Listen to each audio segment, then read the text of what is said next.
Fair, fair and lovely. आ जा।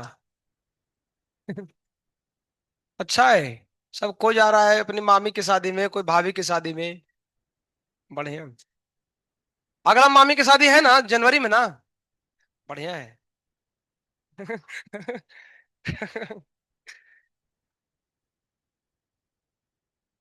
हाँ चलो। अगले 3 दिन का, 3 इयर्स, 3 इयर्स बोल रहे हैं, सॉरी। 3 डेज प्लान क्या है? आज है थर्सडे, गुरुवार। कल है शुक्रवार। और अगला है शनिवार। तो 3 बार हैं। 3 बार में हम लोग 3 अलग अलग काम ही करेंगे। क्या क्या काम है तुमको बताता हूँ जी। आज और कल के भीतर हम लोग ये सब सॉल्यूशन का पूरा खेल हम खत्म करेंगे। जा। आज से कल के भीतर हम लोग सॉल्यूशन का पूरा काम करेंगे। सारे क्वेश्चन वगैरह, फिर आज भी सुबह में एक पीडीएफ आया होगा, देखे हो? है ना? सॉल्युबिलिटी वाला है ना, cold drinks PDF, dot PDF. वो भी सब करना है। कल तक सवाल सारे करेंगे कवर पूरा। उसके बाद सैटरडे को हम तुमको देंगे कोल्ड ड्रिंक्स पार्टी। है ना? तो सैटरडे को हम कोल्ड ड्रिंक्स वाला एक्सपेरिमेंट बताएंगे। उसमें क्या होता है कोल्ड ड्रिंक्स के भीतर। कोल्ड ड्रिंक्स में तो कोल्ड ड्रिंक्स हो गया ऑफ कोर्स, और क्या दारू थोड़ी होगा। है ना? वो लेकिन उसमें क्या है, क्या है हेनरी लॉ का, उसमें क्या योगदान है कोल्ड ड्रिंक्स में। है ना? तो उसकी चर्चा हम करेंगे। सो सैटरडे को हम लोग पियेंगे, है ना, आराम से। क्योंकि सैटरडे को शाम में एग्जाम होता है, तो पी करके एग्जाम देंगे, थोड़ा सही जाएगा। है ना? तो उसके बाद तुम लोग पी करके एग्जाम देना, हम पी करके चले जाएंगे। ठीक है। तो ये सैटरडे को करेंगे। ऐसा सैटरडे को, बाकी आज और कल हम लोग अभी पढ़ाई करेंगे, ऐसा करके हमने प्लान किया है। कहाँ करेंगे? इधर नहीं करेंगे क्योंकि इधर गंदा हो जाता है पीने के बाद। है ना? हम लोग पीने ऊपर करेंगे। जाएंगे छत पे। है ना, मेस में। मेस में सबको बुलाएंगे। इसमें दो तीन हम दो आइडिया है, देखते हैं कैसा होता है। एक है कि सबको, तीनों बैच के एक ही बार बुला लो 20 मिनट के लिए ऊपर। गर्ल्स को एक साइड बैठा दो, बॉयज को एक साइड बैठा दो। है ना? एक ये है ना? क्यों इसमें इसमें क्यों, इसके पीछे रीजन क्या है? इसके पीछे है कि हम एक ही बार कोल्ड ड्रिंक्स में लाएंगे, लाएंगे तो सही रहेगा। अदरवाइज 3 बार हमको अलग अलग टाइम पे लाना पड़ेगा, क्योंकि इधर फ्रीजर नहीं है, गर्म हो जाएगा। तो 3 बार अलग अलग लाना पड़ेगा, तुम्हारे के लिए, फिर उसके लिए, फिर उसके लिए, 3 अलग अलग बैच के लिए। अब उसमें देखो कई सारे ऑप्शन है, स्प्राइट लाया जा सकता है, कोका कोला, लिम्का। है ना? ये हमें लगता है एक ऑप्शन है, मिक्सचर भी हम कर सकते हैं, एजियोट्रॉपिक मिक्सचर। स्प्राइट, फिर कोका कोला और लिम्का सब मिला करके, थोड़ा सोडा भी डाल दो। Red bus. नहीं, हम सुने लड़कों के लिए थोड़ा ये लाते हैं। और गर्ल्स लोगों के लिए कोल्ड ड्रिंक रहेगा। है ना? कोल्ड पियो, ठंडा रहोगे। ये लोग को थोड़ा गर्म करना जरूरी है। ये लोग पढ़ नहीं रहा है।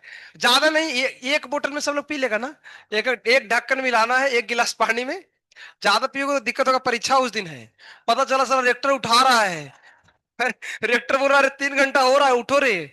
तुम रेक्टर को ही मार दिया का था खींच करके। वो कांड हो जाएगा फिर। तो ऐसा नहीं करेंगे। है ना? तो नशा कम चढ़ेगा, ठर्रा सही रहता है। ठीक है। तो अभी देखो, कल का हमने आइडियल पढ़ाया था, नॉन आइडियल में 2 केस थे, सब लिखा नहीं है, लगता है कोई नहीं लिखा है। तुम तो नहीं लिखे होगे, तुम्हारा तो कॉपी मेरे पास था। Non ideal with positive, non ideal with negative deviation. Non ideal with positive में पीटी क्या है? बड़ा है ना? उसमें सब बड़ा है, एक ही चीज छोटा है, पता है कौन? देखो ध्यान से। देखो सब बड़ा है लेकिन एक चीज छोटा है। पॉजिटिव वाला है, बताओ। फोर्स, फोर्स ऑफ अट्रैक्शन है ना, देखो। है ना? ये भी वो छोटा है इसीलिए सब बड़ा है। पता है ना? अगर वो छोटा नहीं होता तो बाकी सब बड़ा भी नहीं हो पाता। सबका बड़ा होने में हाथ उस छोटे का है। है ना? समझ में आ रहा है? यहाँ कर रहा है। अच्छा देखो जी, इसके बाद हमने आइसोट्रोपिक मिक्सचर पढ़ाया था, याद है? आइसोट्रोपिक में कौन है? 2 वैरायटी थे, मिनिमम और मैक्सिमम बॉइलिंग आइसोट्रोप। मिनिमम उन वाले को बोलते हैं जो non ideal with positive deviation देता है, और मैक्सिमम किसको बोलते हैं? Non ideal with negative deviation. तो ये तो नपता है, निपट गया भैया, इसमें कोई अपना कोई जिंदगी में कोई टेंशन ही नहीं है। है ना? बोलो तो कुछ काम है क्या? दिखा दिखा तो रहेगा लिखने में। अच्छा वो पूछ रहा है, लिखा, देखो वो लिखा है, नॉन आइडियल निगेटिव डेविएशन एक एग्जांपल है जो ये पूछ रहा है, क्लोरोफॉर्म प्लस इटी ओईटी। तो क्या लिखा है? इटी ओईटी। इटी समझते हो? समझोगे कुछ दिन के बाद ऑर्गेनिक के भीतर। इटी इथाइल को बोलते हैं।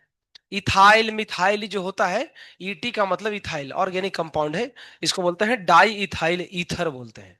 है ना। तो ऐसे मिक्सचर वाले को, वैसे ये अब इसका एक्सप्लेनेशन तुम लोग इनऑर्गेनिक पढ़ोगे तो हम आगे कभी एडवांस का लेक्चर लेंगे तो उसमें, या कभी समय मिला मतलब बहुत दिन के बाद, आज से 5-6 महीने बाद जब और इनऑर्गेनिक पढ़ लोगे तो हम इसको एक्सप्लेन करेंगे कि क्यों ये पॉजिटिव डेविएशन की एग्जांपल है, क्यों नेगेटिव है, क्योंकि इसको समझने के लिए इनऑर्गेनिक थोड़ा अच्छे से आना चाहिए।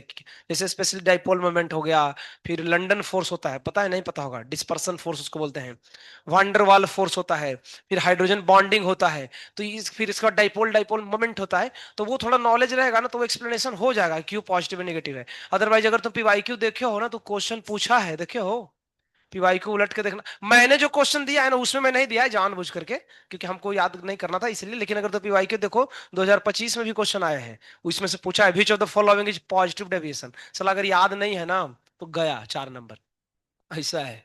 तो दिक्कत यही है। और कौन सा है, पी वाई। हाँ, पी वाई का मतलब होता है पाइरिडिन, उसमें पी वाई लिखा है उस पीडीएफ में। Non ideal with negative deviation में एक छोटा सा शब्द है, CHCl3 प्लस पी वाई, नहीं नहीं, acetic acid plus P Y. P Y का मतलब पाइरिडिन। पाइरिडिन ऐसे लिखते हैं भाई, लिखना है तो लिख सकते हो, पी बाई पी। प्यारिडिन नहीं है, इसको प्यारिडिन मत पढ़ लेना, पाइरिडिन पढ़ते हैं, पाइरिडिन। इसका स्ट्रक्चर देखना चाहते हो क्या जिंदगी में, देखो बहुत खूबसूरत है एकदम, देखो ना, आ हा हा, देखो कैसा है, ये है, this is the structure of pyridine, पढ़ोगे ऑर्गेनिक केमिस्ट्री में।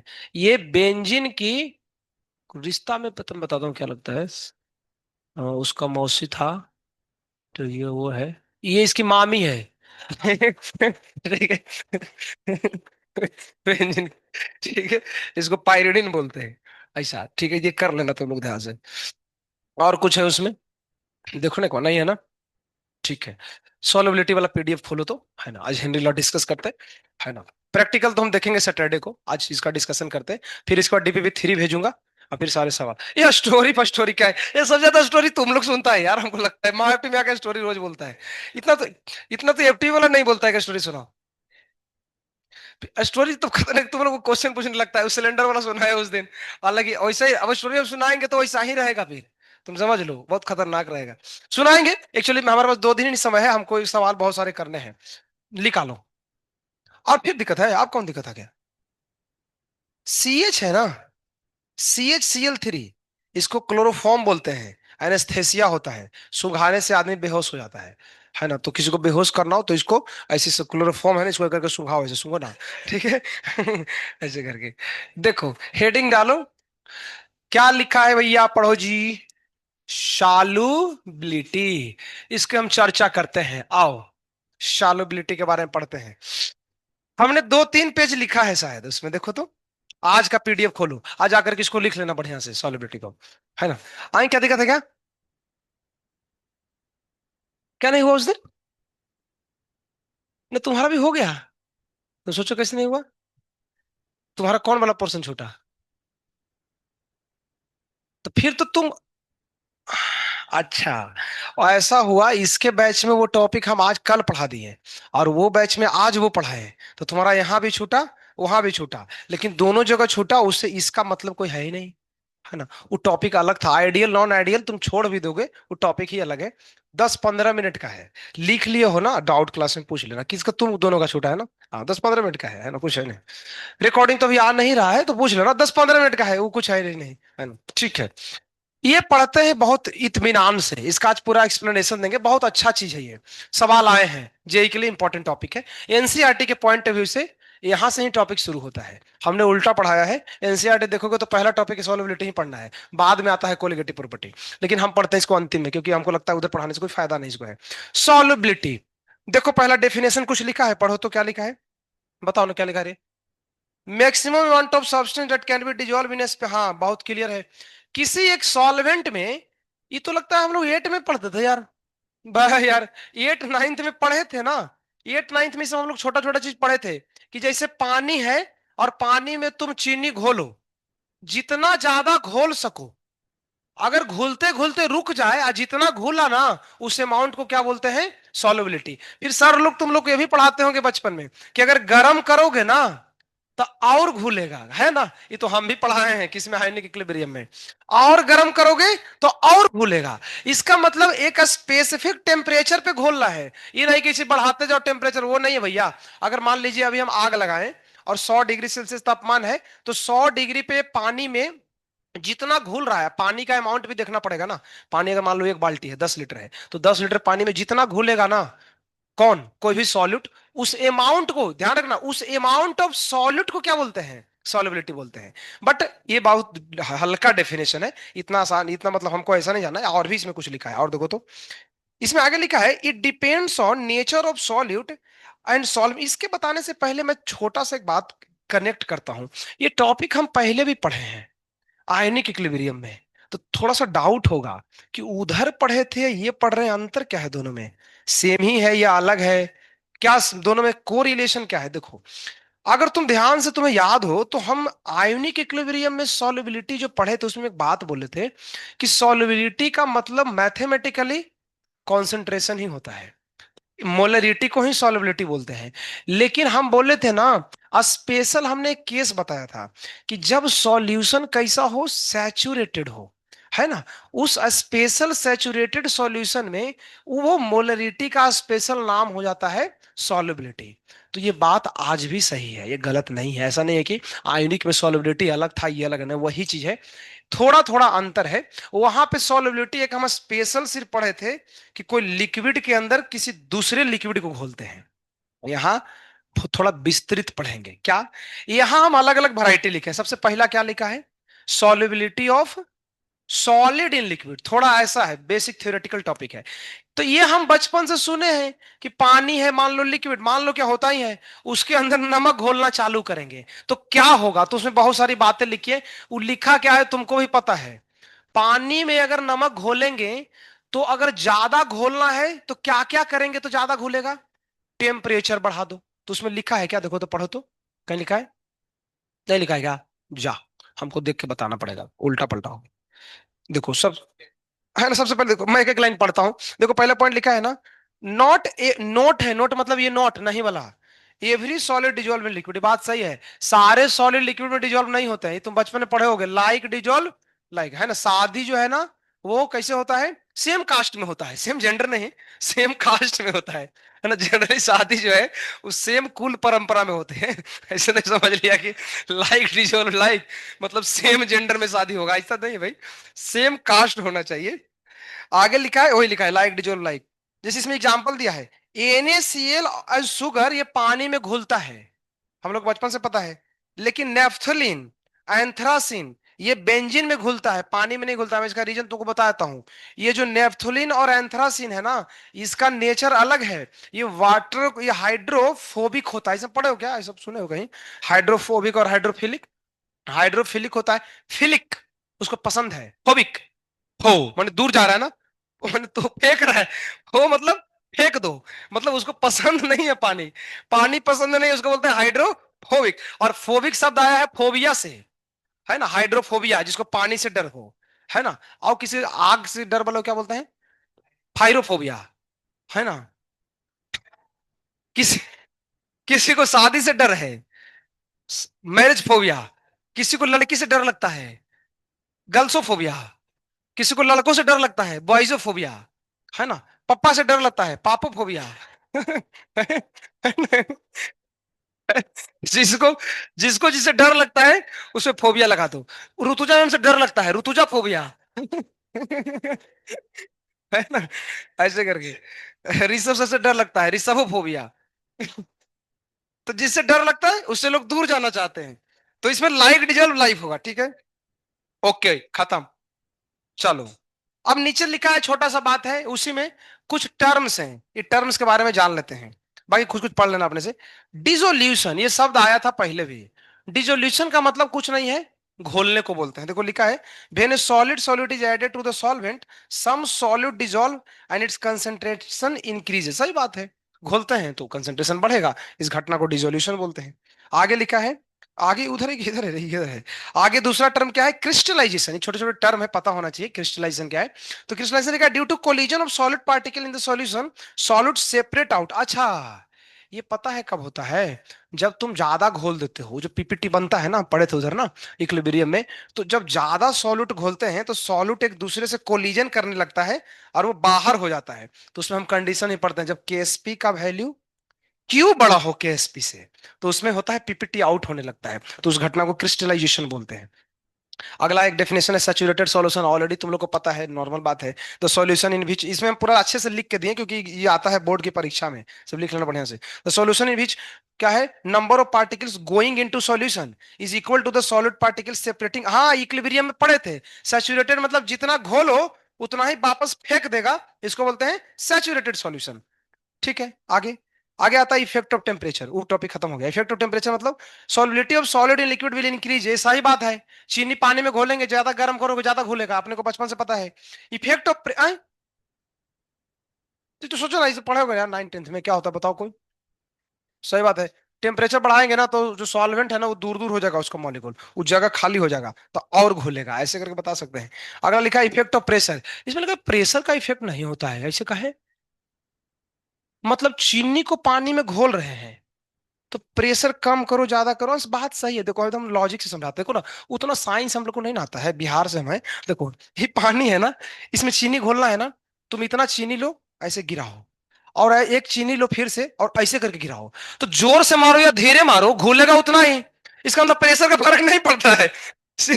भाई, लॉजिक बड़ा सरल है, क्लियर है ना? अरे चीनी को हौले हौले घोला है और एक ऐसे जोर से मार दे, उससे क्या फर्क पड़ता है? हम धीरे धीरे चीनी को डालें या चीनी को जोर से डालें, जितना घुलना है उतना ही घुलेगा।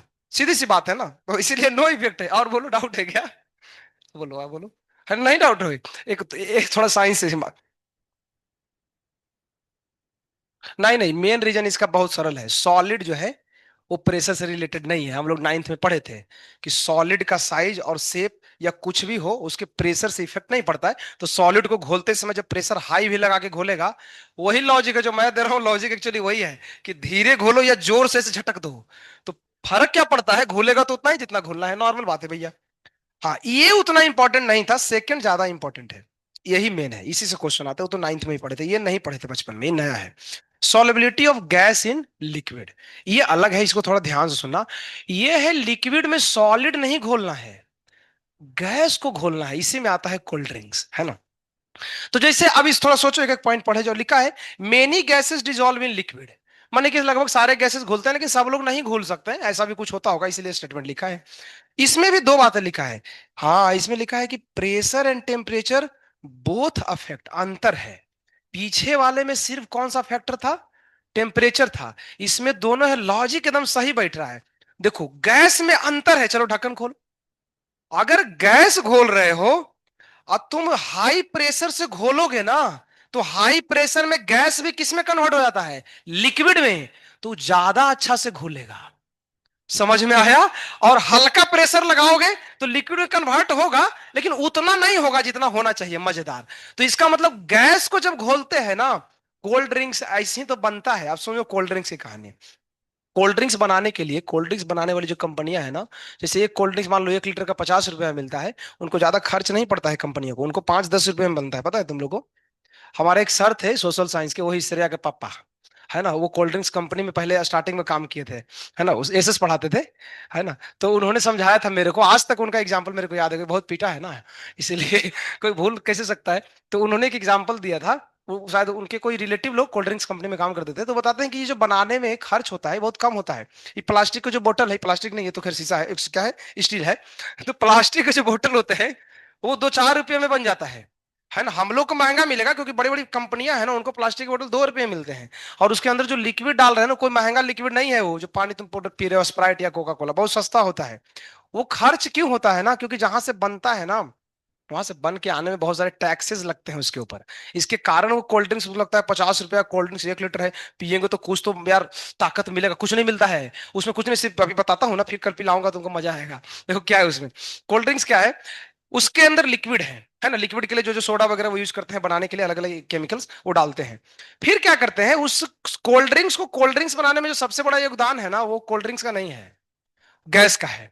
हाई प्रेशर डाल करके बोतल के भीतर CO2 को डिसॉल्व करते हैं।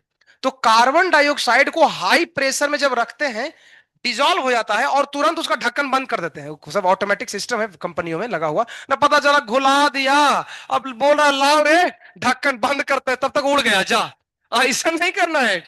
पता चला कि एक कोई मान लो लेबर है, वो घुला दिया, पुकार रहा है लेके आओ रे ढक्कन, ढक्कन लाने में ही कर दिया 1 डेढ़ घंटा, तब तक तो उड़ गया। ऐसा नहीं करना है। वो ऑटोमेटिक सिस्टम होता है, तुरंत घोलेगा और मशीन से सीधा ढक्कन बंद हो जाता है। तो देखो हाई प्रेशर होता है, जब पीते समय देखते हो जब ढक्कन ऐसे करके खोलते हैं ना, तो अंदर से निकालते बाहर की तरफ फेंकता है। वो क्या फेंकता है, हाई प्रेशर से जो CO2 घोले गए थे, जैसे ही उसको खोलते हैं प्रेशर थोड़ा डिक्रीज होता है, जो घुला हुआ CO2 है ना वो धीरे धीरे बाहर निकल जाता है। इसीलिए बोलते हैं कि जब भी हम लाते हैं पीने के लिए, उसको खोल करके, ऐसे नहीं कि कोई बोल दिया गया और पीते हैं, थोड़ा खोल करके रखते हैं 5 मिनट, धीरे धीरे थोड़ा ठंडाएगा तो पियेंगे। ठंडाएगा नहीं, वो ठंडाएगा ही, गर्म होगा, उससे सबसे बड़ा इंपॉर्टेंट तो यह है कि CO2 जो है वो रिलीज हो जाएगा। क्यों रिलीज हुआ, बहुत सारा सरल एग्जाम बात है कि CO2 को हाई प्रेशर पे घोला गया था, जैसे प्रेशर को कम करेंगे CO2 रिलीज हो जाएगा। इसका मतलब गैस को लिक्विड में घोलने के लिए एक इंपॉर्टेंट फैक्टर है, वो है प्रेशर। लेकिन सिर्फ प्रेशर नहीं है, इसमें भी है टेम्परेचर। मान लो जी प्रेशर हाई कर दिए पूरा एकदम जोर से, और नीचे से आग लगा रहे हो, तो प्रेशर हाई करोगे तो हाई प्रेशर गैस को कहेगा कि घोलो ना, और लिक्विड कहेगा कि नहीं हमारा जल रहा है नीचे से, हम लिक्विड कहेगा मेरा तो जल रहा है यार, हम तो जा रहे हैं छोड़ करके तुमको, तो घुलेगा किसमें? सोचने वाली बात है।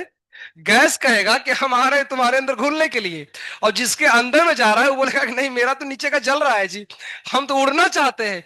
तो अब देखो जिसके यहां जाना है वही कह रहा है कि हम जा रहे हैं छोड़ करके तुमको, तो घुलेगा किसमें? मतलब फाइनली नहीं घुलेगा। इसीलिए जब टेम्परेचर हाई करते हैं ना, तो सॉल्युबिलिटी डिक्रीज कर जाता है, नहीं घुलता है। तो यहां लिखा है सॉल्युबिलिटी ऑफ गैस डायरेक्टली है प्रेशर का, इन्वर्सिटी है टेम्परेचर का, लेकिन दोनों फैक्टर ध्यान में रखना है।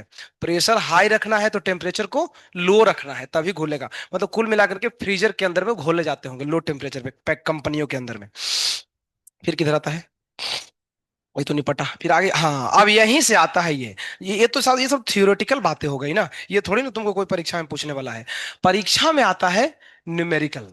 अब जो गैस की सॉलिबिलिटी है लिक्विड में, उसको न्यूमेरिकल फॉर्म में, मैथमेटिकल फॉर्म में समझाने के लिए एक बाबा पैदा हुए, उनका नाम था हेनरी। ये हेनरी फोर्ड नहीं है। हाँ ये हेनरी फोर्ड ये मत समझना जो गाड़ी वाला कंपनी वाले वो वाले नहीं है। ये हेनरी, इनका पूरा नाम तुमको पता करना है तो तुमको इंटरनेट पे सर्च करना पड़ेगा। क्या पूरा नाम बताएं, क्या क्या इसका? देखो सर्च करते हैं, देखो रुको ना। हेनरी लॉ देने वाले का पूरा नाम क्या था Google? William Henry. William Henry. क्या बिलिया बिल्ली नहीं रे, विलियम हेनरी। आओ कब दिया था, बाप रे बाप, ये हम लोग को दादा लोग भी जन्म नहीं लिए थे पप्पा। ये 19वीं शताब्दी में है, 19th सेंचुरी में। 18 नहीं 1836 में तो मर गया। पहले ही मतलब मरने से थोड़ा दिन पहले दिया होगा। कब दिया है ये तो नहीं दिया है, मतलब अरे जब जवान होगा तब दिया होगा।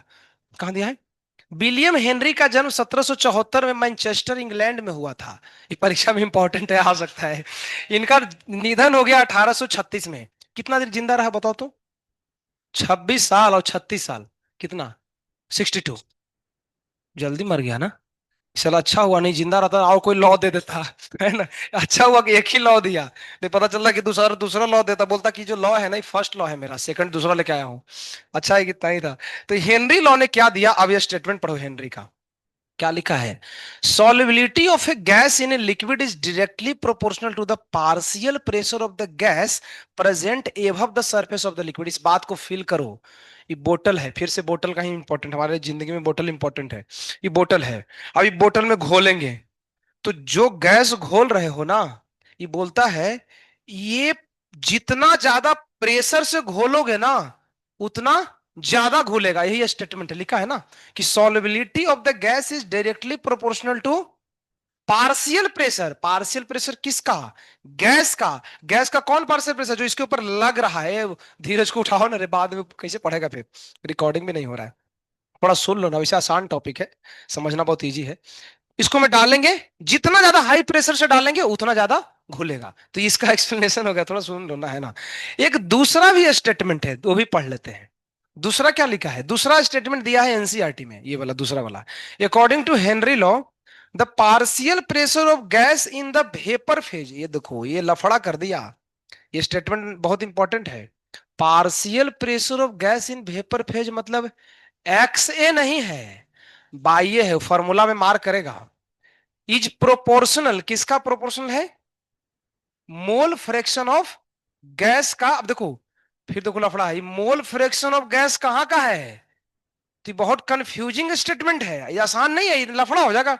पर समझो, ये जो गैस घोल रहे हैं ना, इसका पार्शियल प्रेशर वेपर फेज का, ये किसके प्रोपोर्शनल है, किसका मोल फ्रैक्शन, उस गैस का, लेकिन वो कहां, सॉल्यूशन का, ये अंतर है दोनों में। उसको समझाने के लिए हमने राइट राइट साइड वाला देखो, तो पहले राइट में हमने क्या लिखा है, P of gas is directly proportional to X of gas.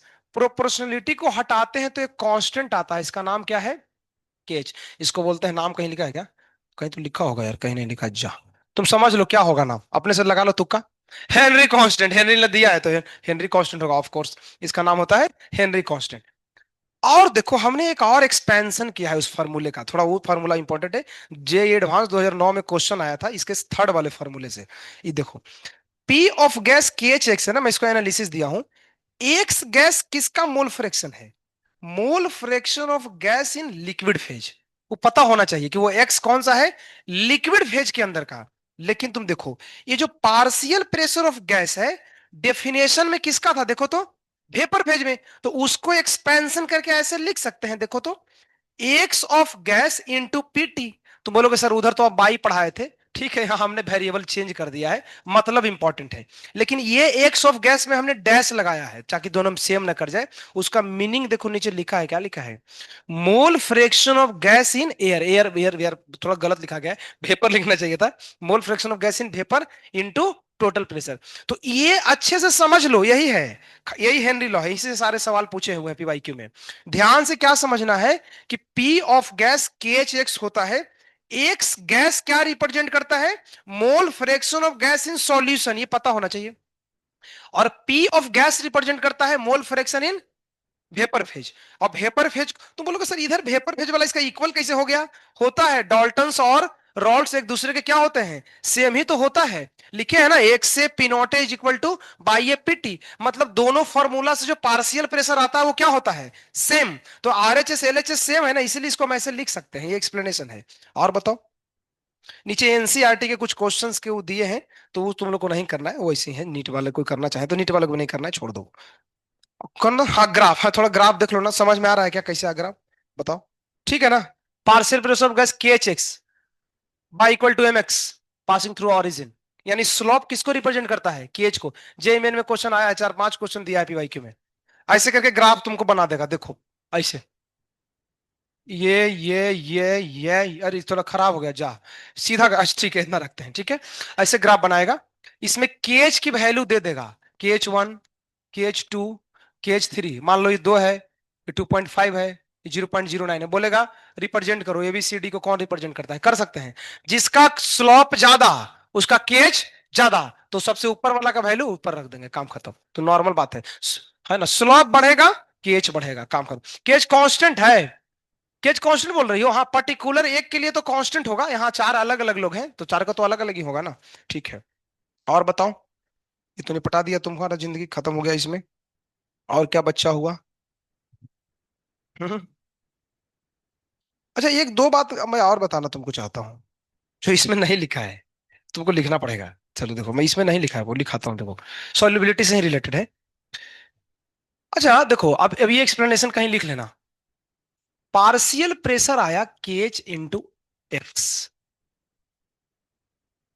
ऐसे कई थ्योरेटिकल क्वेश्चन आते हैं ना कि केएच जो है वो सॉल्युबिलिटी पे कैसे निर्भर करेगा, मतलब अगर 4 केएच की वैल्यू दी है, सुनना जरा ध्यान से, KH1 is greater than KH2 is greater than KH3, तीन ही मैं लेता हूं, चार छोड़ो ना।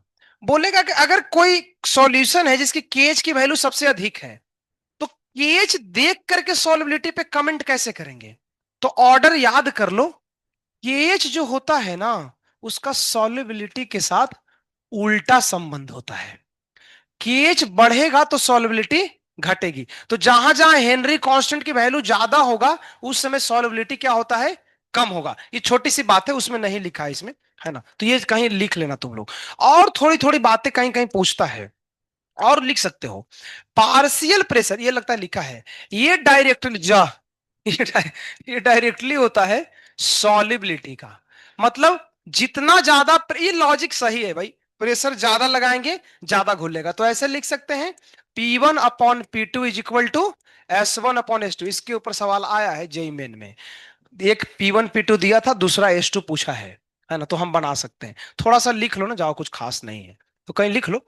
सॉल्युबिलिटी हेडिंग देके पहले यही लिख लो, बाद में बाकी लिख लेना, ऐसे भी कर सकते हैं, है ना। तो थोड़ा सा लिख लो तुम लोग कि केएच जो है वो इनवर्स होता है सॉल्युबिलिटी के।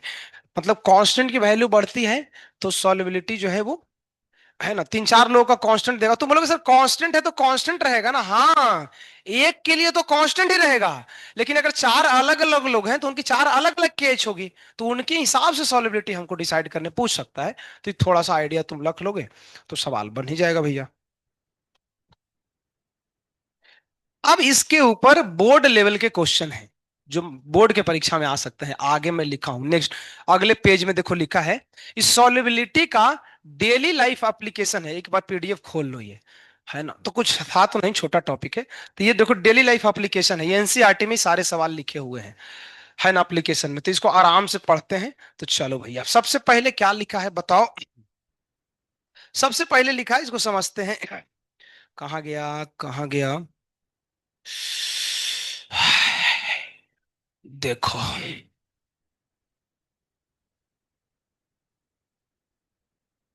हम्म, सबसे पहले लिखा है ना, why soft water and soda water is sealed at high pressure. Concept clear है। हाई प्रेशर में क्यों करते, नहीं करोगे तो उड़ जाएगा। तो लिखा है ना, टू इंक्रीज द सॉलिबिलिटी, ताकि सॉलिबिलिटी CO2 की बढ़ी रहे। ये जस्ट इमेजिन करो यार, हम लोग कोल्ड ड्रिंक्स पीते हैं तो वास्तव में पी क्या रहे हैं, CO2। भगवान सिस्टम बनाए हैं कि हमारे भीतर में जो लेते हैं ऑक्सीजन वो CO2 बाहर निकलता है। हम लोगों ने सिस्टम उल्टा कर दिया। हम लोग बोले कि रुकिए भगवान, हम साला लॉ बनाएंगे, हेनरी लॉ, हम आपके CO2 को घोलेंगे पानी में, उसके माध्यम से पिएंगे, आप निकालो बाहर। है ना? तो देखा जाए तो आदमी कितना उल्टा काम उटपटांग कर रहा है ना। CO2 भगवान बनाया है कि बाहर निकलता है, हम लेते हैं बाहर निकालते हैं। हम लोग ऐसा साइंस बना दिए ना कि जहां CO2 हम पी रहे हैं। सोचने वाली बात है ना, कितना गजब साइंस है। क्या करोगे, कोई दिक्कत नहीं, फिर भी पिलाएंगे। ठीक है। सेकंड देखो, आए, फिर सेकंड देखो। अब ये साला क्या लिखा है यार, ये समझना बहुत बाहरी आंसर है। समझ में आए तो आए, नहीं तो छोड़ देना। लिखा है भाई, क्या है, स्कूबा डाइवर्स वाज पॉल्यूटेड, नहीं रे, यूज यूज है, use air diluted with helium. ये अब पता नहीं तुम लोग सुने हो कहीं कि नहीं सुने हो। अब मैं तुमको बताता हूँ। स्कूबा डाइवर किसको बोलते हैं, गोताखोर, लतखोर नहीं, गोताखोर। गोताखोर पता है किसको बोलते हैं, जो पानी में रहता है। पानी में तो मछली भी रहता है, मछली गोताखोर है। आदमी जब, औरत भी हो सकता है, तो जब मनुष्य जब समुद्र के अंदर जाता है कुछ करने के लिए, कुछ करने क्या जाएगा, रिसर्च करने जाएगा, सिलेंडर लेके गए थे ना।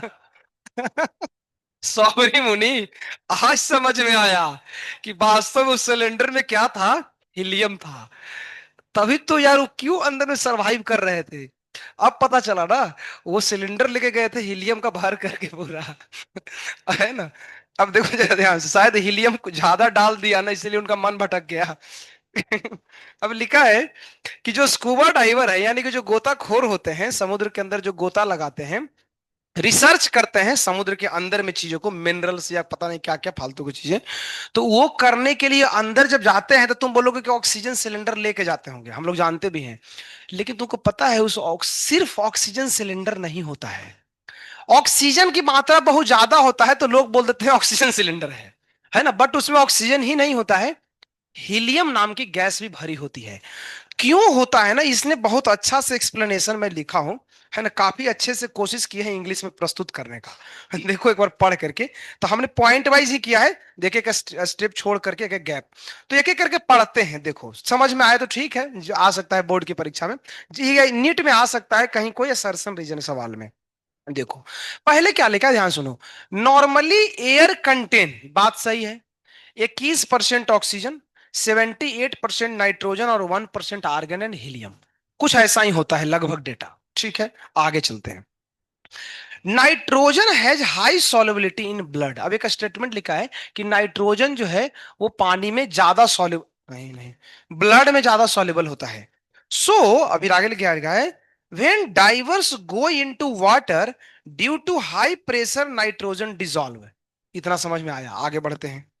Into blood and when come toward surface, अच्छा, जब निकलेगा बाहर तो प्रेशर ग्रेजुअली डिक्रीज करेगा, अच्छा पानी में गया तो हाई प्रेशर के कारण उसके ब्लड में नाइट्रोजन घुलेगा, अब बाहर आएगा, पानी के अंदर प्रेशर ज्यादा होता है, पता है, ये नॉर्मल बात है, जितना डीप जाओगे ना प्रेशर ज्यादा फील होगा, ऊपर आएगा प्रेशर कमेगा, जैसे जैसे सरफेस पे लौटता है ना तो उसके प्रेशर कम होने लगेंगे, उसे कारण देखो आगे अब लिखा है, this release the this release the dissolved gases, अच्छा सही बात है ना, क्योंकि जैसे जैसे सरफेस पे आएगा तो जो गैस घुले थे उसके ब्लड के भीतर सांस के थ्रू लेने से वो ब्लड में से घुला हुआ गैस क्या होगा, बाहर निकलना चाहेगा, तो उसके कारण देखो प्रॉब्लम लिखा है, leads to formation of nitrogen bubbles in the blood, अच्छा, उसके कारण उसके ब्लड में बबल उत्पन्न होगा, क्योंकि नाइट्रोजन जो घुला था ना अब धीरे धीरे बाहर निकलना चाहेगा, तो बुलबुल बुलबुल करने लगेगा उसका ब्लड। आगे देखो, फिर आगे क्या लिखा है, इसके कारण सब एक एक करके मैं लिखा हूं, एनसीईआरटी में बहुत लेंदी लिखा था तब मैं इसको थोड़ा अच्छा किया है। दिस दिस ब्लॉक, इसके कारण क्या होता है, दिस ब्लॉक कैपिलरीज, अब कैपिलरी कैपिलरी तुमको पता है, पतले पतले जो नस होते हैं ना नाड़ियां, उसको कैपिलरी बोलते हैं, and creates a medical condition known as bends, तो बेंड्स नाम का एक बीमारी, इसको नहीं बोलते हैं, परिस्थिति है, बेंड्स कोई बीमारी नहीं होता है, बॉडी में कॉम्प्लिकेशन आ जाता है, उसको बेंड्स बोलते हैं, विच आर पेनफुल, बहुत दर्द होता है, एंड डेंजरस टू लाइफ। आगे क्या लिखा है, बेंड्स हो गया ना, अब इसको बचाना है तो देखो क्या करते हैं, to avoid bends as well as the toxic effect of high concentration of nitrogen in the blood, the scuba diver uses air tank filled with, अब देखो इस सुधार करके लिखा है कि जब नीचे जाते हैं ना तो उसके टैंकर में, वो जो मुनी गया था ना, वो टैंक में देखो क्या क्या भरा था, 11% हीलियम, 56% नाइट्रोजन था आसपास, और 32% ऑक्सीजन। जब ये कंपोजिशन लेके जाओगे सिलेंडर में ना, तो जो ऊपर बेंड्स हुआ ये नहीं होगा, तो हीलियम डालने से, देखो अगर ये मान लो कोई कहेगा कि हीलियम नहीं लेंगे, नहीं लोगे ना तो नाइट्रोजन ऑक्सीजन की मात्रा ज्यादा होगा, तो वो जो बबल्स बन रहे थे ना वो बनेंगे, तो ब्लड में प्रॉब्लम आ जाएगा, कैपिलरी वगैरह फट उठ जाएगा, ऐसा लगता है। नाइट्रोजन, नाइट्रोजन है ना, नहीं है ना, नाइट्रोजन है कि, नाइट्रोजन तो होगा ना, क्योंकि एयर में नाइट्रोजन होता ही होता है, एयर को फिल करना है सिर्फ। अच्छा तुम लोग को पता है एक चीज, या पता नहीं, तुम लोग को पता है कि हमको नहीं पता है, किसको पता है, एक बार बात बात करते हैं, डिस्कशन का मैटर है। हमने जो सुना है, लोग बोलते हैं कि हॉस्पिटल में ऑक्सीजन सिलेंडर लगाते हैं, लेकिन हमने सुना है कि वो सिर्फ ऑक्सीजन नहीं होता है, ये सिर्फ बोलते हैं, लोग बोलते हैं ना कि कोई गांव कोई मान लो मरा जा रहा, तो बोलता है उसको ऑक्सीजन लगा दिया है, तो वो सिलेंडर में सिर्फ ऑक्सीजन नहीं होता है। क्यों, तुम थोड़ा सोचो, हमारे बॉडी में हम ऑक्सीजन नहीं लेते हैं, हम एयर लेते हैं, क्या हम लोग बोलते हैं बी इनहेल ऑक्सीजन, तो ये ऑक्सीजन का हम यहाँ पे फिल्टर लगा है क्या, कि हाँ हमको ऑक्सीजन चाहिए खाली नाइट्रोजन मत दो, ऐसा तो है नहीं, इतना लोग सोचते नहीं है, सोचोगे तो वास्तव में हम ऑक्सीजन नहीं लेते हैं, हम एयर लेते हैं, हमारे अब जब शरीर में जाता है, इसका मतलब देखा जाए ना यार, तो ये गलत कॉन्सेप्ट है, कैसे, लोग बोलता है हम ऑक्सीजन लेते हैं, लेकिन शरीर में तो ऑक्सीजन कम जा रहा है, क्यों, एटमॉस्फेयर में ज्यादा कौन है, तो वास्तव में हम नाइट्रोजन लेते हैं, फिर ऐसा क्यों लोग बोल दिया कि हम we inhale oxygen and exhale CO2, देखो लेकर के चेक कर रही है, फिर चेक करो तो, देखो हम, देखो हम ऑक्सीजन लिए हैं। आए, ऐसा क्यों हुआ, लेकिन ऐसा क्यों पढ़ाया गया बचपन से हम लोग को, क्या कारण है बताओ। अच्छा, ओह, लेकिन इधर तो लिखा था कि नाइट्रोजन का सॉल्युबिलिटी ज्यादा है।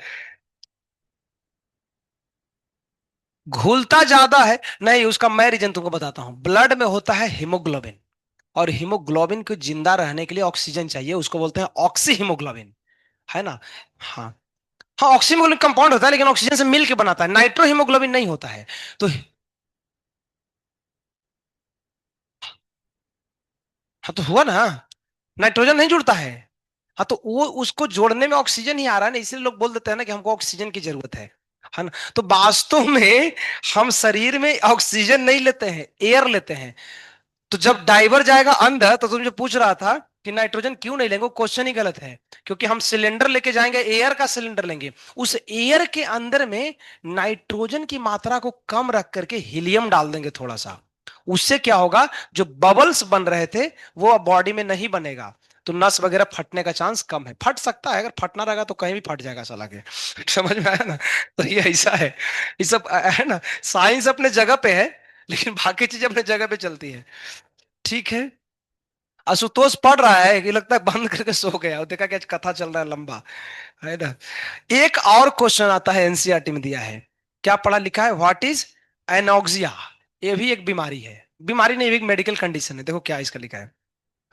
एट हाई एटीट्यूड, एटीट्यूड क्या से, अल्टीट्यूड, अल्टीट्यूड मतलब समझते हो, ऊंचाई। ऊंचाई पे जाते हैं तो कुछ होता है। देखो क्या होता है, the partial pressure of oxygen is less than that of the ground level. आज ठीक है ना, ये पता है। ऊपर जाते हैं प्रेशर घटता है, वो तो हम उधर ही पढ़े थे रे, कहाँ पढ़े थे, फ्रीजिंग पॉइंट, इस बॉइलिंग पॉइंट में, बॉइलिंग पॉइंट में हम लोगों ने पढ़ा था। हाइट पे जाते हैं प्रेशर घटता है, हाई पे जाएंगे तो प्रेशर ही घटेगा, तो सबका घटेगा, ऑक्सीजन का भी घटेगा। आगे क्या लिखा है सुनो, ड्यू टू, डी है वैसे, डी हम लोग लिखते हैं बिहार में, डी लिखे इसे थोड़ा काट देते हैं, ठीक है। Due to this concentration of oxygen in blood and tissue decreases those who lives at the higher altitude. क्या मतलब है समझाओ तो। ड्यू टू दिस कंसेंट्रेशन, हाँ हो गया ना, क्लियर है। देखो, अभी तुम धरती पे हो, तो तुम्हारे ब्लड में घुला हुआ है क्या, नस नस में ऑक्सीजन है ना।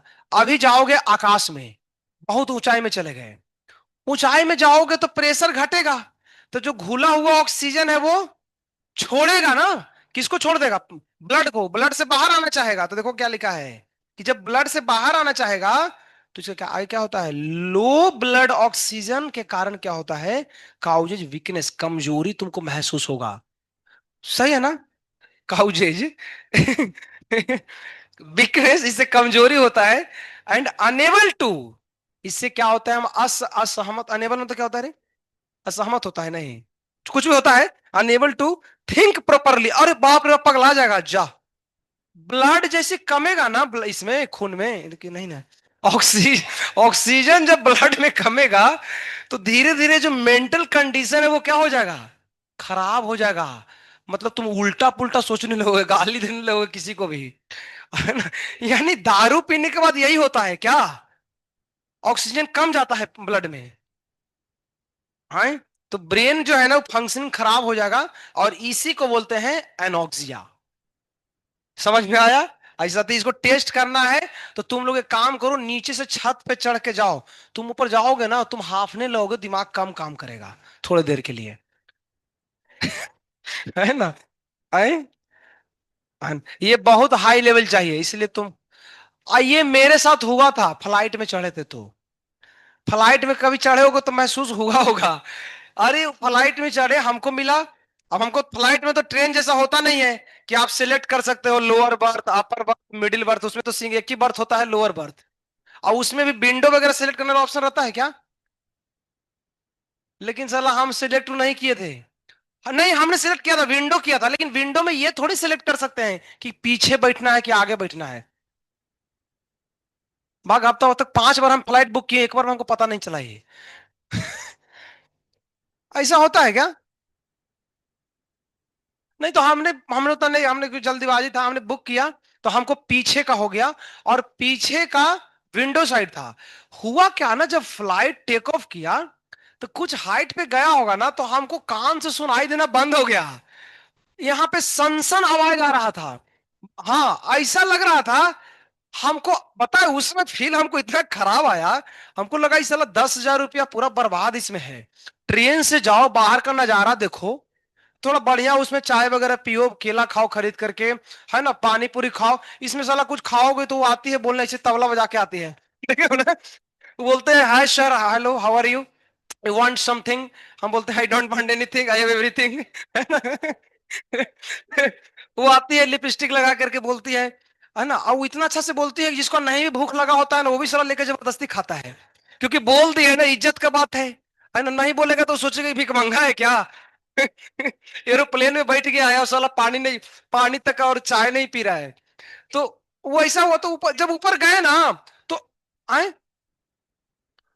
नहीं नहीं, वो भी टिकट में होता है, बुकिंग के समय। तो हमने नहीं किया था, तो ये आकर पूछ रहे थे आपको कुछ चाहिए, कहा हम बोले हम सब लेकर के आए हैं। है ना। तो कान ऐसा लग रहा था कि जैसे कुछ सुना ही नहीं दे रहा है, सुनना एकदम सुन्न हो जाता है, ऐसे आवाज होने लगा, सुन जैसा हो जाएगा पूरा। और कुछ देर के बाद तो सांस लेना मुश्किल हो गया, हम इन खड़ा होकर टहलना चालू कर दिए थे। ऐसा हो गया था। ये स्टार्टिंग में होता, हमको उस दिन पता है, उस दिन हमने डिसाइड कर लिया ना यार, ये फ्लाइट में मजबूरी में चढ़ेंगे, लेकिन हम नहीं चढ़ेंगे। इतना खराब फील आ रहा था, साला उतना पैसा दो, इतना बेकार स्थिति, हमें लगता है इंडिगो का फ्लाइट था।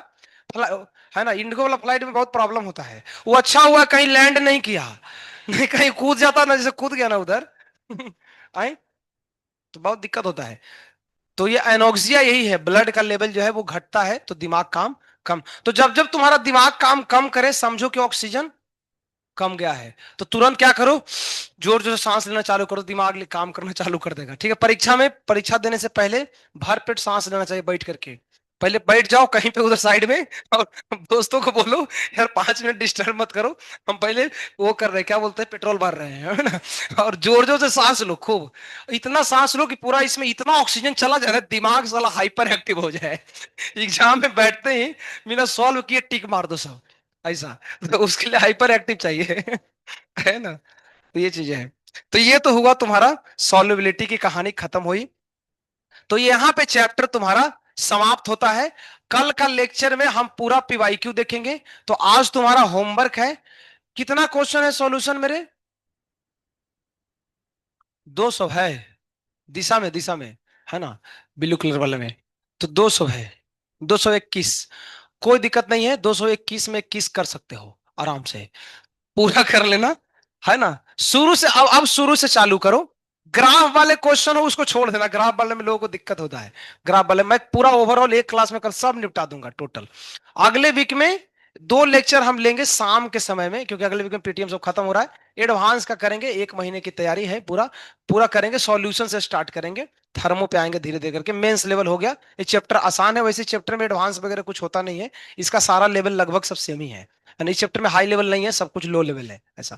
थर्मो में तो बहुत ज्यादा है, थर्मो में तो अभी बहुत काम करने बाकी ही है, हमने तो बहुत किया है और भी बाकी है, तो करेंगे उसको। तो इसको हम लोग करो, इसको आज तुम लोग पहले तो एक बार सॉल्व करो, तो तुमको आइडिया लगेगा क्या दिक्कतें कहाँ आ रही है ना। दिक्कत तो कुछ है नहीं, तुम थोड़ा बहुत परसेंटेज वगैरह अगर अच्छे से समझ गए हो, W/V होता है जहां जहां लिखा हो, तो मैटर सॉल्व हो जाएगा। ऑस्मोटिक आइसोटोनिक है तो पाई 1 = पाई 2, वही सारे सवाल होंगे। आई कैसे निकालते हैं ये पता कर लो। आई में ऊपर में लेते हैं बड़ा, नीचे में छोटा, कहीं भी दिक्कत हो बड़ा छोटा इसी काम करो। ऑब्जर्व्ड कोलिगेटिव प्रॉपर्टी कैलकुलेटेड, वो याद हो नहीं हो चलेगा, इतना याद हो, ऊपर में बड़ा नीचे में छोटा। डिसोसिएशन के केस में, एसोसिएशन में नीचे में बड़ा ऊपर में छोटा। तो ओवरऑल देखो तो ये चैप्टर को तुम एक पेज में समराइज कर सकते हो। ये तो नीचे जो पढ़ाया इधर थ्योरी था, इसमें खाली एक फॉर्मूला याद रखो, पार्शियल प्रेशर KHX।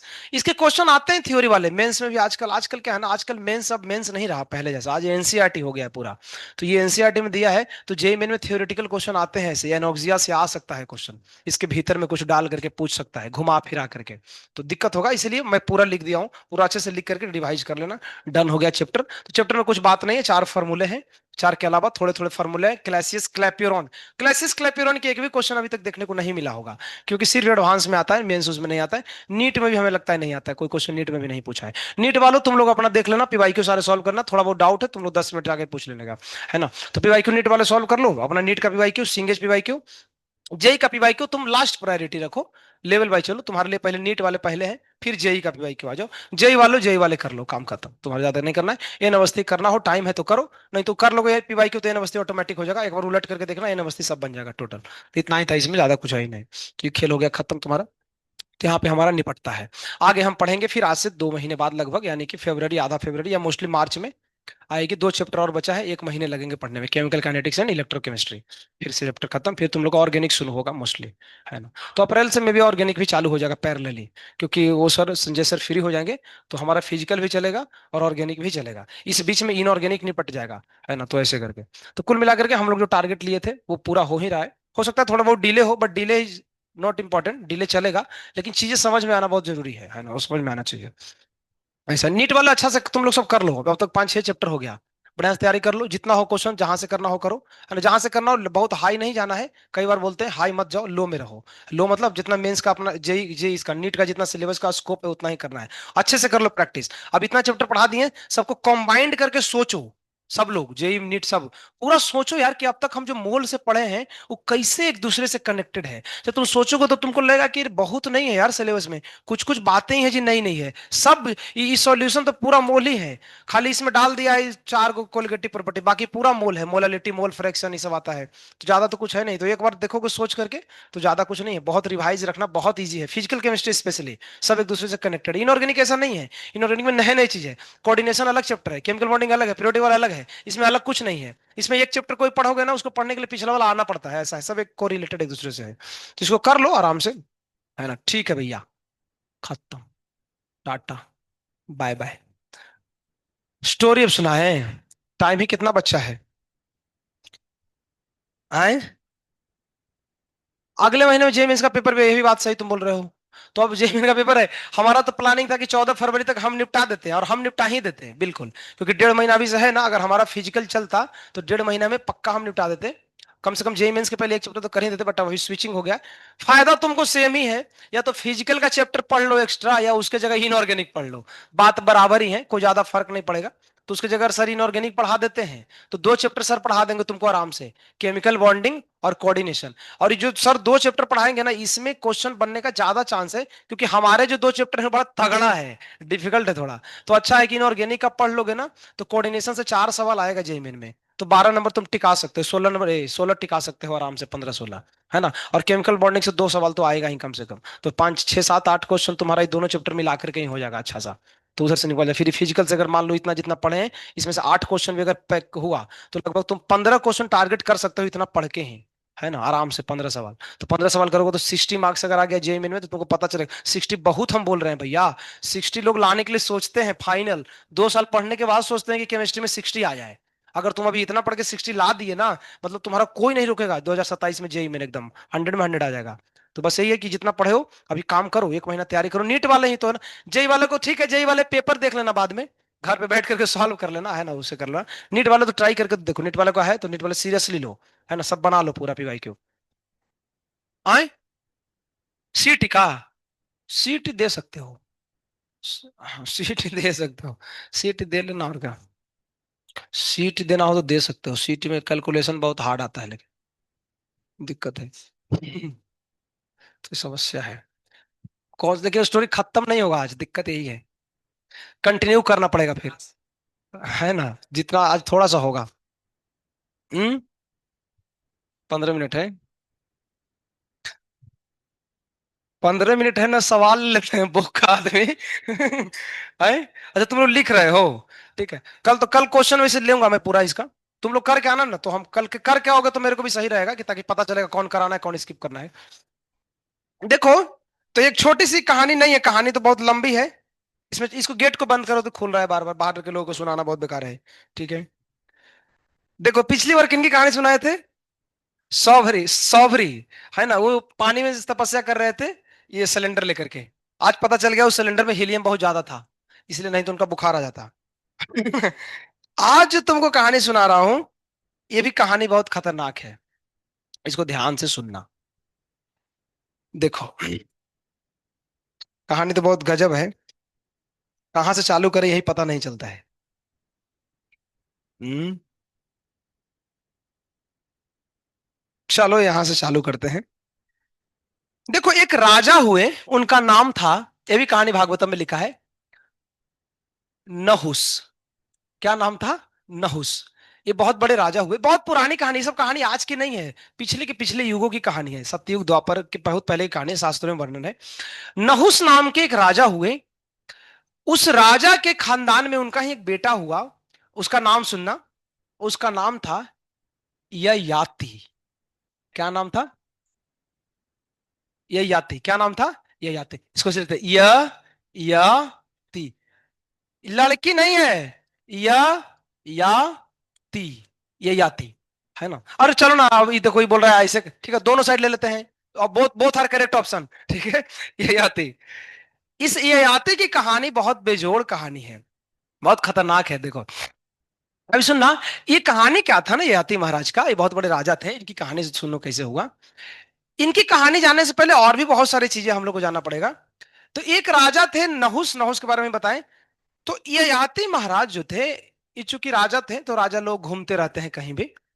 फिर वैसा ही कुछ है, ये घूमते हुए जंगल में गए थे। जंगल में घूमे रहते, इनको जोर से प्यास लगा। तो जंगल में तो कहीं नल है नहीं कि खोल के चालू करो पीना, या कोई उधर बिस्लरी तो पहले मिलता नहीं था, या ब्लिंकिट था नहीं ऑर्डर करो, ब्लिंकिट थोड़ा घोड़े पे सवार है जल्दी आ जाओ पीते हैं। तो प्यास लगा तो कहीं ये ढूंढ रहे थे, ढूंढते ढूंढते इनको एक कुआं दिखाई दिया। कुआं के पास गए थे तो पानी पीने, लेकिन वहां कुछ और हुआ। जब कुआं के पास गए तो उन्होंने देखा कि एक 16-17 साल की एक लड़की है जो कुएं में गिरी हुई है। तो अब तो पहला यही सस्पेंस तुम्हारे मन में आया, वो कुआं में क्या कर रही है भाई, अकेले है भैया, कुआं में गिरी तो गिरी कैसे? आए? तो अब वो तुमको देखो देखो, अब उस लड़की का नाम क्या है, ध्यान से सुनना। जो कुएं में गिरी थी लड़की, उसका नाम था देवयानी। क्या नाम था? देवयानी। वो जो कुएं में गिरी हुई थी। तो अभी कहानी यहां से पहले ऐसे चलता है, पहले तो अभी ये हमारे लिए जानना जरूरी है कुएं में आई कैसे, और दूसरा है अब क्या होगा जब राजा उनसे मिलेंगे। तो अभी हम राजा जी आए हैं प्यास बुझाने के लिए, उनका बहुत जोर से प्यास लगा है, लेकिन कुएं में तो पानी है कि नहीं, लेकिन कुएं में एक लड़की गिरी हुई है। ये कहानी कल सुनाएंगे कि आगे क्या हुआ, कुएं में कैसे गिरी, इसकी पहले कथा सुनते हैं। तो देवयानी की एक दोस्त थी जिसका नाम था शर्मिष्ठा। क्या नाम था? शर्मिष्ठा। अंतर समझना ध्यान से। देवयानी के पापा का नाम पता है क्या है? बहुत बड़े पापा थे इसके, शुक्राचार्य। इस शुक्राचार्य वही हैं दैत्यों के गुरु थे, है ना।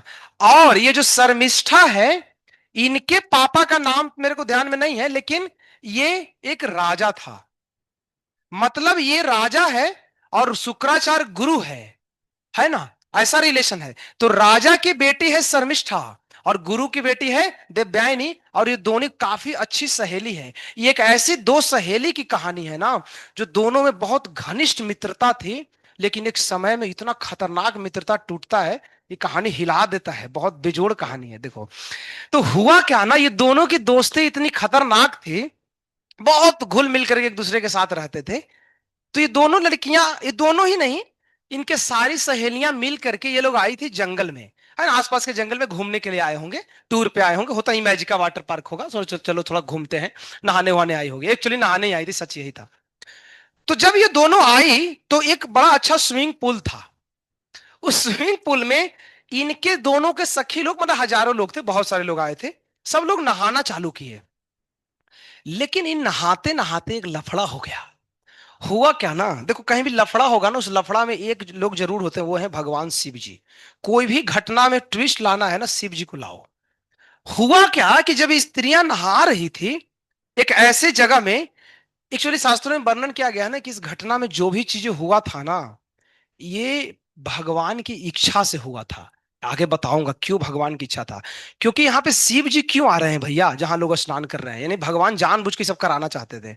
हुआ क्या कि जब ये दोनों स्नान कर रहे थे, इनके सारे सहेलियां स्विमिंग पूल में, कोई इसमें लड़का नहीं था, ध्यान रखना, सारी लड़कियां ही थी, पूरा राज दरबार की और शुक्राचार्य की बेटी और उनके सहेलियां लोग जब स्नान कर रहे थे ना, उसी दौरान शिव जी जो है अपने बुलेट पे बैठ के आ रहे थे। बुलेट कौन है उनका? है नंदी, है ना। तो नंदी पे बैठ करके वो आ रहे थे। खैर पहुंचे नहीं थे, वो तो 2 किलोमीटर दूर ही थे, उनका उधर से अंडरग्राउंड पास बना हुआ था, उधर से उनको बाईपास पकड़ना था। लेकिन इन लड़कियों ने देखा ना कि शिव जी आ रही हैं, तो इन लोग डर गए। क्यों डर गए? अब थोड़ा सा डीप बात है, बोलना पड़ेगा, शास्त्र में लिखा है। क्योंकि जब ये लोग स्नान करने गए थे तो ये लोग अपने वस्त्र को उतार करके गए थे, ये लिखा है शास्त्रों में। तो ऐसा शास्त्रों में वर्णन है कि नंगा स्नान नहीं करना चाहिए। तो जब ये लोग शिव जी को देखे ना, तो शर्म के मारे ये लोग बाहर निकल के सोचे कि कपड़ा पहन करके रेडी हो जाओ, नहीं तो शिव जी क्या पता गर्म मिजाज के आदमी है, कोई श्राप दे देंगे, लफड़ा हो जाएगा। पहले वैसे कई बार हुआ है। तो हुआ ऐसा ही, ये बाहर दोनों लड़कियां निकली, देवयानी और शर्मिष्ठा, लेकिन एक उल्टा हो गया। प्रॉब्लम क्या हो गया ना, ये जो देवयानी का कपड़ा और इसके कपड़े सेम कलर के साड़ियां थी। अब साड़ी पहनी थी कि जीन्स पहना थी तो मेरे को नहीं पता है, लेकिन मोस्टली साड़ी ही पहने को, पहले जीन्स नहीं को लोग पहनते थे। तो दोनों के साड़ी के कलर सेम थे, इसके कारण इंटरचेंज हो गया। ये जो शर्मिष्ठा थी इसने देवयानी की साड़ी पहन ली। अब जैसे ही देवयानी की साड़ी पहनी, देवयानी को बहुत गुस्सा आ गया, इतना घनिष्ठ मित्र, लेकिन एक छोटी सी गलती, अरे साड़ी ही तो पहना है, बोल दो कि यार उल्टा हो गया, खोल कर वापस पहन लेते हैं, कोई क्या इसमें समस्या है। लेकिन शर्मिष्ठा क्या बोल, पहनने से देवयानी क्या बोल रही है, क्योंकि देखो यहां स्टेटस मैटर करता है। देवयानी है ना, ये गुरु की बेटी है और ये एक राजा की बेटी है। और वैदिक सिविलाइजेशन में ऐसा था कि गुरु जो है ना वो राजा से ऊपर होता है। भले ही गुरु भिखारी भी क्यों ना हो, लेकिन गुरु गुरु होता है। राजा भले ही राजा है, लेकिन गुरु गुरु होगा। वो गुरु की बेटी है ना, तो स्टेटस के हिसाब से शर्मिष्ठा से ऊपर है भी। लेकिन ये बात फील नहीं ना आना चाहिए।